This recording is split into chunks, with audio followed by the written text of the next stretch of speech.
طنجة نيوز، أول موقع إخباري بشمال المغرب. إنه مشروع من أجل السلام والاندماج الاقتصادي الإفريقي والتنمية المشتركة، مشروع من أجل الحاضر والأجيال القادمة. وبالنظر للبعد القاري لأنبوب الغاز نيجيريا المغرب، فإننا نعتبره أيضا مشروعا مهيكل بيربط بين إفريقيا وأوروبا. كما نشيد بدعم المؤسسات المالية الإقليمية والدولية التي عبرت عن رغبتها في المساهمة الفعلية في إنجازه.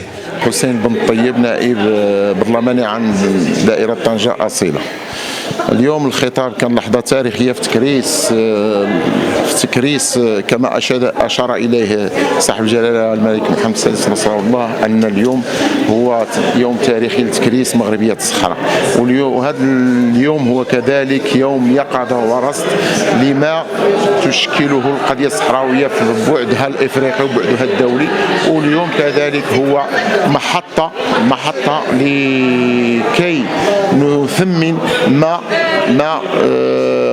قام به النموذج التنموي في الأقاليم الصحراوية من استثمار منتج، وكذلك من تنمية في أبعادها الأربعة: الاقتصادية والاجتماعية والبيئية والثقافية. وكذلك كان اليوم إشارة وإشادة بالمشروع القاري اللي كيربط بين دولة نيجيريا والمغرب بأنبوب الغاز، وفيه هو مشروع استراتيجي تنموي بامتياز لدول الغرب القارة الإفريقية، وكذلك لدولة السنغال وموريتانيا، وكذلك له بعد دولي تنموي وربطه القارة الإفريقية بالقارة الأوروبية.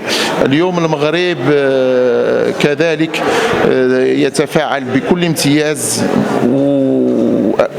في تثمين المسؤولية الملقاة على عاتق السلطة وعلى المؤسسة المنتخبة في تحمل أدوارها في التنمية ديال بلادها. وشكرا. شعبي العزيز، إن الوفاء لروح المسيرة الخضراء ولقسمها الخالد يتطلب مواصلة التعبئة واليقظة من أجل الدفاع عن وحدة الوطن وتعزيز تقدمه وارتباطه بالعمق الإفريقي، وهي مناسبة للترحم مبديها والدنا المنعم جلالة الملك الحسن الثاني أكرم الله مثواه، وعلى أرواح كل الشهداء الوطن الأبرار.